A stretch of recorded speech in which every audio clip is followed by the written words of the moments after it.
이재명 정부가 출범한 지 약 2주 조금 넘었습니다. 국민들은 이재명 정부 어떻게 평가하고 있는지 국민들 마음속 들여다보겠습니다. 메타보이스 김봉신 부대표 나오셨습니다. 안녕하세요.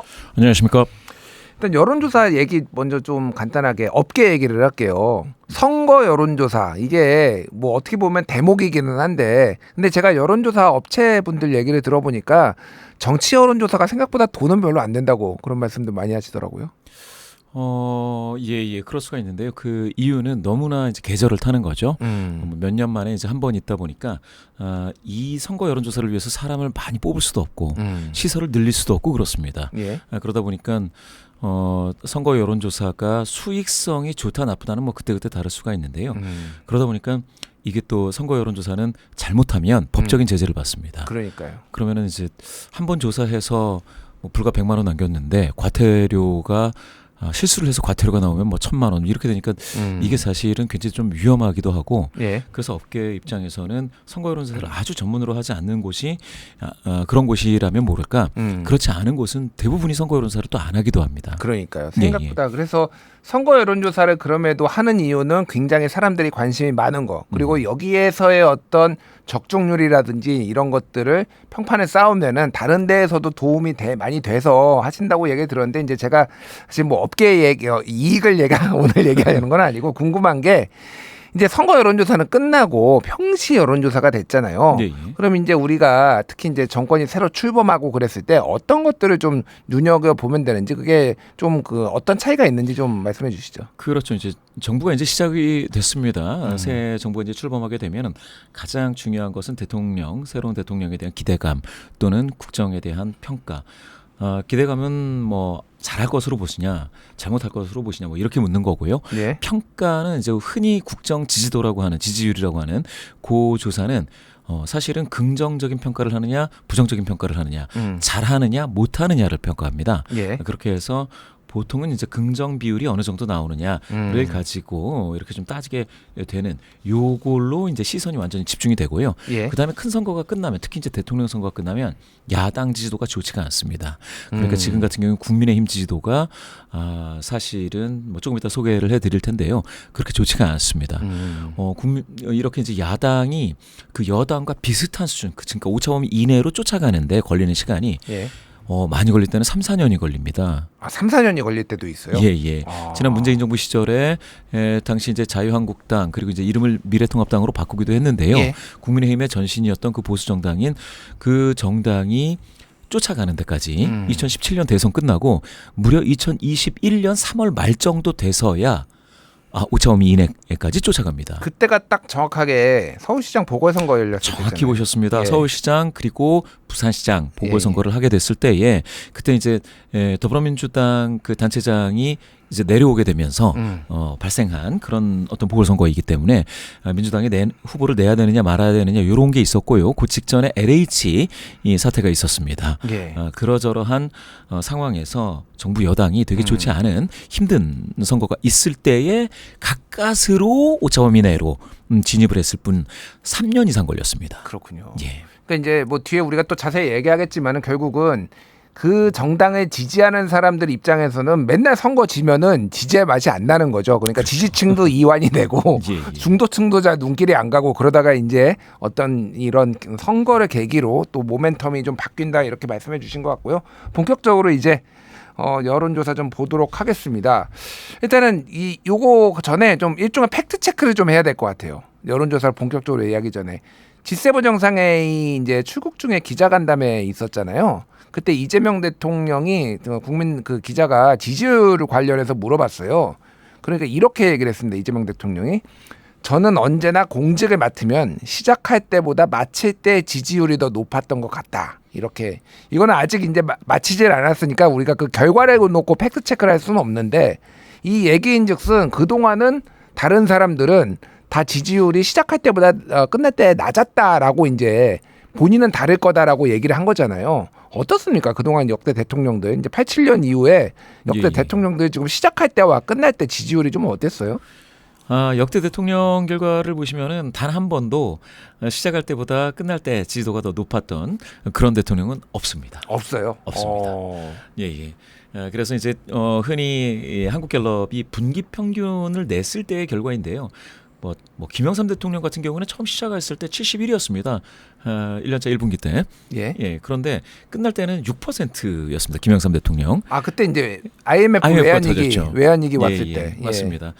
비슷한 사례가 이제 박근혜 전 대통령이 마지막에 처음 시작할 때는 이제 분기 평균이 42, 근데 마지막에 12라고 나오는데 이것도 사실은 마지막에는 되게 낮아졌습니다. 이게 한 국정농단. 자릿수였던 걸로 정확히 기억해요. 보셨습니다. 4%, 5% 그렇게 해서 쭉 나온 때가 있었습니다.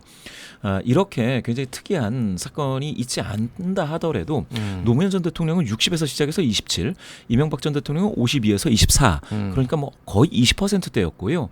문재인 전 대통령이 처음 시작이 무려 81이었습니다. 그런데 마지막 끝날 때 42, 한 반토막 정도였는데 이것도 굉장히 높다라고 평가를 받았었습니다. 그러니까 역대 대통령 중에서 퇴임할 때 지지율이 제일 높았던 사람이 문재인 대통령인 거죠? 그러니까? 그렇습니다. 40%를 넘은 경우는 처음이었고요. 윤석열 전 대통령 같은 경우 50%로 시작해서 18% 정도고, 그리고 이제 이번에 이재명 대통령 공직을 맡으면 시작할 때보다 마칠 때 더 높았다라고 하면, 기존 공직은 성남시장 2번 하시고 경기도지사 하셨는데 단체장은 3번까지 할 수 있지 않습니까? 지자체 단체장은. 그렇게 되면은 끝날 때에 다음이 있기 때문에 낮아지지 않는 경우도 꽤 있습니다. 아 그렇군요. 대통령은 한 번밖에 못 하지 않습니까? 단임제. 그러니까 레임덕이라는 게 확실하게 오는데, 그렇죠. 예를 들면 이 사람이 또 재선 3선까지 나갈 수가 있는 지자체장 같은 경우에는 유지되는 경우가 꽤 있었다. 맞습니다. 알겠습니다. 자 그러면은 죄송합니다. 이재명 대통령이 얼마를 얻었고 최종에 얼마를 얻어야지 이 약속을, 본인의 호언장담을 지킬 수 있는지 한번 확인해 보겠습니다. 일단은 지금 어때요? 지금 이 최근에 여론조사. 전국 지표조사 한번 보시면은 이 조사는 엠브레인 퍼블릭 헬스 리서치 코리아 리서치 장훈 리서치가 6월 9일부터 11일 전국만 18세 이상 남녀 1,001명 대상으로 무선 전화 면접 방식으로 진행을 했습니다. 표본 오차는 95% 신뢰 수준에서 플러스 마이너스 3.1% 포인트입니다. 오늘 소개해드리는 모든 조사는 중앙선거여론조사심의위원회 홈페이지를 참조하시면 되겠는데요. 여기에서 잘하고 있다, 이재명 새로운 신임 대통령이 잘하고 있다가 53 나왔습니다. 53이요? 잘못하고 있다는 19니까 이 정도만 유지된다 하더라도 마지막까지 한 50%대를 유지한다면 이것도 기록이죠. 엄청난 기록이 됩니다. 근데 아까 전에 이제 이게 한국갤럽하고 이제 저거 전국 지표조사가 다르기는 하지만은 기본적으로 전화면접 조사라는 이제 유사성이 있으니까 그거를 비교를 해봤을 때 53으로 시작을 한 거는 이게 높은 건가요? 낮은 건가요? 제가 봤을 때 아주 높지도 아주 낮지도 않습니다. 다만 윤 전 대통령 취임 시기하고 비교하면 같은 조사입니다. 48이었습니다. 잘하고 있다. 그러면 이게 지금 격차가 5%포인트니까 사실은 윤 전 대통령 취임 시기와 지금 이재명 대통령 취임 시기에 잘하고 있다라는 평가 자체는 큰 차이가 지금 없습니다. 이게 그러니까 제가 이런 거잖아요. 선거 결과를 보면은 이제 그 사람이 득표율이 이제 우리가 알잖아요. 그러면은 2022년 윤석열, 이재명 이 두 사람이 붙었을 때, 윤석열 후보가 됐을 때 그때 득표율이 48% 정도 됐거든요.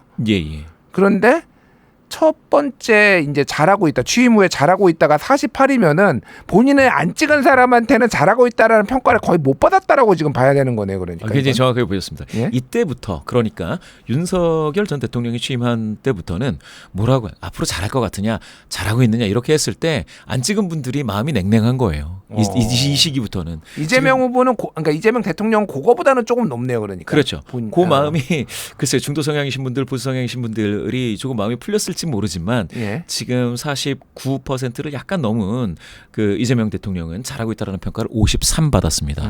그런데 이렇게 따지면은 과거에 문재인 전 대통령 같은 경우에 그때는 이제 MBS 조사가 없었지만 갤럽 기준으로 봤을 때 그때 득표가 41이었습니다. 문재인 대통령. 그런데 잘 하고 있느냐가 80에 가까웠어. 80 나왔으니까 거의 2배죠. 뭐 속된 말로 더블. 더블이 나왔습니다. 더블 스코어인데 이런 경우에는 그때까지만 하더라도 내가 찍지 않았더라도 일단 됐으니 열심히 하시라. 그런 의미에서 잘하고 있다, 잘할 것이다 이렇게 좀 그 등을 좀 밀어주는 듯한 격려의 의미가 좀 있었는데 윤석열 전 대통령이 당선된 이후부터는 그러한 정도의 진영을 넘나드는 격려의 의미가 많이 퇴색됐습니다. 정치적 양극화가 좀 정파성이 심해졌다 이렇게 해석을 할 수 있는 맞습니다. 건가요? 극단적으로 좀 갈린 그래서 내가 찍지 않은 사람한테는 마음이 좀 지금 안 가는 거죠. 아무리 대통령이라 하더라도. 알겠습니다. 그러면 이게 아까 제가 설명해 주셨지만은 이제 잘하고 있다 못하고 있다 평가도 있지만은 기대치라는 게 있잖아요. 예, 예. 기대치는 좀 어떻게 나오나요? 기대치는 이재명 대통령 65 긍정적인 기대를 하는 것이죠. 그런데 부정적인 기대가 24 잘 모르겠다가 10 나왔는데요. 그런데 윤 전 대통령이 긍정 기대가 54 정도니까 예. 지금 이재명 대통령은 윤 전 대통령 대비 11%포인트 긍정 기대는 더 높습니다. 이거는 뭐냐? 그러면 내가 두고 보겠다. 잘하는지 잘할 것이다. 예. 지금까지는 이제 얼마 안 됐지 않습니까? 몇 주가 지나지도 않았는데 한 달도 지나지 않은 대통령을 평가했을 때 잘하고 있다라는 점 탁 꼬집어서 얘기하기 어렵지만 그런데 잘할 수 있어라고 하는 기대감은 65니까 예. 우리 국민 3분의 2는 긍정적으로 기대를 가지고 있다고 보셔도 될 것 같습니다. 그렇군요. 이게 아무래도 이제 한국 정치의 이제 중요한 변곡점인 불법 비상계엄 내란이 이제 있고 나서의 그거를 극복하는 과정에서 뭐 출범한 대통령이니까 그런 기대치가 상대적으로 높은 것 같은데 윤석열 대통령은 참 일관되게 낮네요. 이거.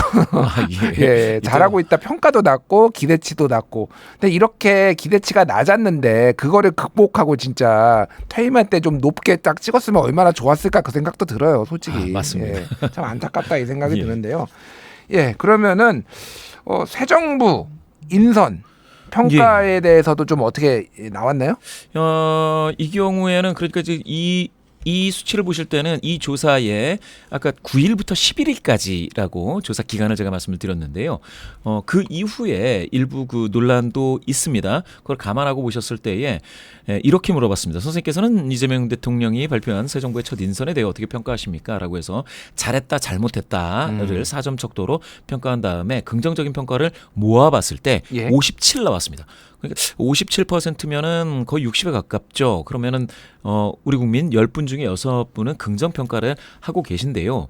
진보 성향이신 분들 중에서 87%가 긍정, 중도 성향이신 분들 중엔 61%가 긍정이라 상당히 높은 비율인데 보수 성향이신 분들은 긍정이 32, 부정은 49로 나뉘어 있습니다. 이렇게 보면은 보수 성향이신 분들은 아직도 좀 매 눈으로 좀 보고 계시고 예. 그리고 이거 이후에 사퇴하신 분도 있고요. 그다음에 국무총리 후보와 관련된 몇 가지 이제 논란도 있기는 있습니다. 그러니까 오광수 민정수석이 5일 만에 사퇴한 거는 이거 여론조사 이유가 되는 건가요? 맞습니다. 하지만은 그 논란은 그 중간에는 있었던 거잖아요. 그렇죠. 그러니까. 예. 그래서 이제 그게 100% 반영이 된다라고 볼 수는 없습니다. 그렇지만 지금 일부 반영이 됐었을 때는 57 정도 나온다 이렇게 보시면 되겠습니다. 알겠습니다. 이제 가장 사람들이 관심을 가지고 있고 지금 뉴스에서도 많이 나오는 어떤 인선은 국무총리잖아요. 김민석 국무총리 후보자 여기에 적합성에 대해서도 조사를 했나 봐요. 예, 그렇습니다. 천지일보가 의뢰해서 코리아정보리서치가 6월 17일부터 18일 전국의 만 18세 이상 남녀 1,006명 대상 휴대전화 RDD 방식 ARS입니다. 조사를 진행을 했는데요.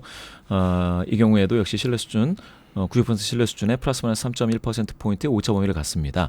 여기서 국무총리 후보자 적합하다 48. 48이면 절반 정도에 가깝습니다. 그래서 예. 우리 국민 절반 정도 2명 중에 1분 정도는 지금 적합하다라고 평가를 하시고 있는데요. 그런데 부적합하다도 38.9니까 이것도 적은 건 아닙니다. 거의 40%에 육박한다라고 볼 수가 있겠습니다. 그래서 지금은 적합, 부적합이 오차 범위를 넘어서서 적합 비율이 높기는 하지만 부적합하다도 40% 나온다고 하면 이것도 눈여겨볼 부분입니다. 이게 지금 이게 오늘 저희 방송 기준으로는 어제 그제 조사한 거잖아요. 그렇습니다. 그러니까 최근에 있었던 김민석 후보자의 재산 관련 증식 관련 논란이라든지 과거에 이제 정치자금법 위반 뭐 이런 거에 대한 조금 부정적인 인식이 반영됐을 가능성이 있다라고 좀 보여지네요. 그러니까 이게 일부 논란은 반영이 됐는데 그렇다 하더라도 적합하다라는 여론이 한 절반 정도라고 나오는 것은 그렇게 낮은 편은 아닙니다. 다만 이제 인사청문회라든지 앞으로 어떻게 정부에서 대응을 하는지에 따라서 바뀔 여지는 있어 보입니다. 다음 주 이제 24, 25 다음 주 화수에 이제 그 인사청문회가 있는데 여기에서 어떤 결과가 나와서 이게 여론이 확 뒤집혀서 만약에 적합하다가 굉장히 떨어질 경우에는 뭐 낙마 가능성도 배제할 수는 없는 뭐 이런 상황으로 흘러갈 수도 있겠네요. 그러니까. 예, 맞습니다. 30%선 정도를 보시면 되겠는데요. 30%선을 하향 돌파해서 적합하다 비율이 20%대로 낮아진다면 그러면 굉장한 부담이죠. 대통령실에서도 그랬을 때 이거를 좀 강행할 건지 예. 강행한다면 강행은 되겠으나 그런데 이제 정부 출범 초기에 이와 같이 인사 문제로 어떤 여론과 부닥치는 그런 양상이 되면 그때부터는 그러면은 보수 성향이신 분들이 목소리가 이제 세질 수 있습니다. 그러면 보수 정당이 힘을 얻게 되는 것이죠. 알겠습니다. 자, 3대 특검법에 대한 찬반 여론도 좀 소개해 주시죠. 예, 3대 특검법입니다. 3대 특검법은 이렇게 물어봤습니다. 지난 5일 여당이 더불어민주당 주도로 윤 전 대통령 등의 내란과 김건희 여사 최해병 사건을 각각 다루는 이른바 3대 특검법이 국회 본회의를 통과했는데요. 이에 대한 귀하의 의견 중 선생님께서는 어디에도 동의하십니까라고 해서 특검법에 찬성한다 또는 특검법에 반대한다 이렇게 이제 응답을 받았습니다. 예. 그런데 특검법에 찬성한다가 64%입니다. 이 경우에는 거의 3분 중에 2분에 가깝기 때문에 굉장히 높은 비율로 특검법에 찬성한다가 나왔습니다. 이게 지금 전국 지표조사죠? 전국 지표조사입니다. 그러면 아까 전에 전국 지표조사에서 예. 국정수행 지지율은 53이었고 그리고 국정수행 기대감은 5였습니다. 67 아니었나요? 제가 잠깐만 확인해. 65였네요. 예, 65였고. 그러니까 이거는 거의 국정수행 기대감하고 거의 일치하는 거네요. 그러니까. 예, 정확히 보셨습니다. 이렇게 된다라고 하면은 그러니까 3대 특검법이라고 하는 것은 지금 대통령의 인사 문제라든지 대통령에 대해서 긍정평가하는지 이거보다도 좀 높은 비율입니다. 방금 보셨듯이. 그러면 이걸 추진한다라는 것은 이걸 하면 할수록 이재명 대통령에 대한 좋은 평가가 더 높아질 수 있는 상방 압력이 될 수 있는 끌어올릴 수 있는 그런 어떠한 이슈가 될 수 있겠습니다. 예. 중도 성향이신 분들 중에 74%가 찬성입니다. 물론 진보 성향이신 분들 중에서는 89니까 굉장히 높죠. 근데 보수 성향이신 분들 중에서도 39%가 찬성, 50%가 반대하니까 예. 보수 성향이신 분들 중에서도 거의 40% 정도는 찬성하고 계셔가지고요.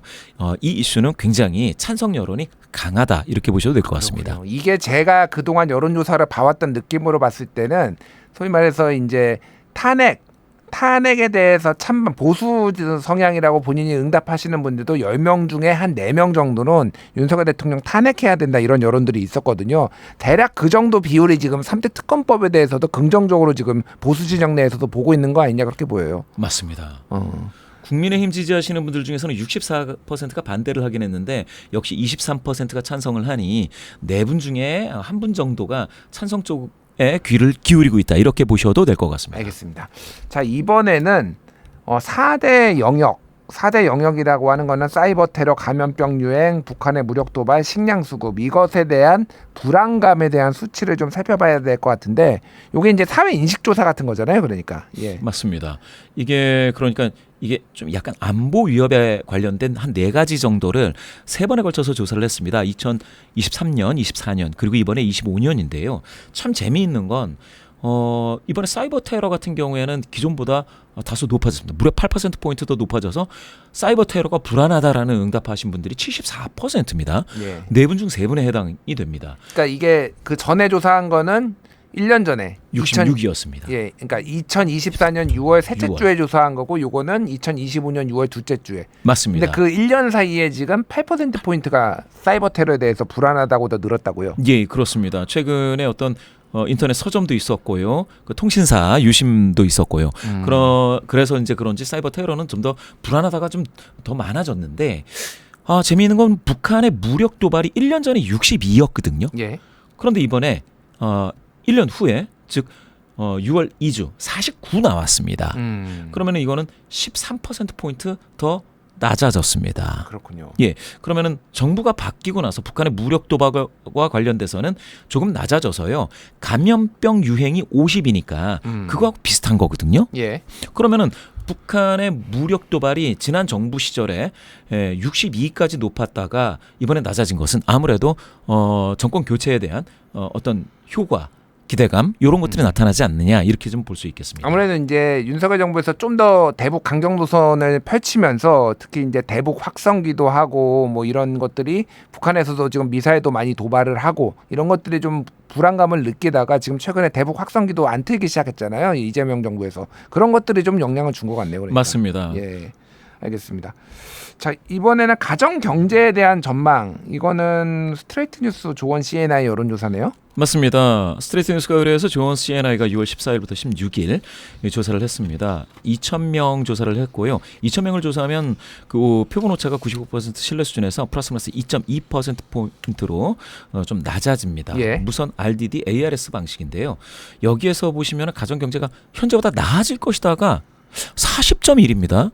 요걸 기억해 주셔야 돼요. 현재보다 가정 경제가 나아질 거다. 40.1. 나빠질 것이다는 24.0인데 그런데 이게 윤석열 정부 때 비슷한 조사를 했을 때는 요게 달랐습니다. 예. 나아질 것이다가 윤석열 정부 시절 2024년 6월이죠. 그러니까 1년 전 대비해서 17%였습니다. 나아질 것이다. 근데 지금 방금 말씀드렸듯이 정부가 바뀌고 나서 나아질 것이다가 40.1이니까 경제에 대한 기대감이 이게 기대감이죠, 사실은. 그것도 가정 경제, 자신의 경제에 대한 기대감이 상당히 좀 강하게 반영이 되고 있고요. 나빠질 것이다가 1년 전에 윤석열 정부 시절 나빠질 것이다가 39.5였습니다. 예. 거의 40에 가까웠지 않습니까?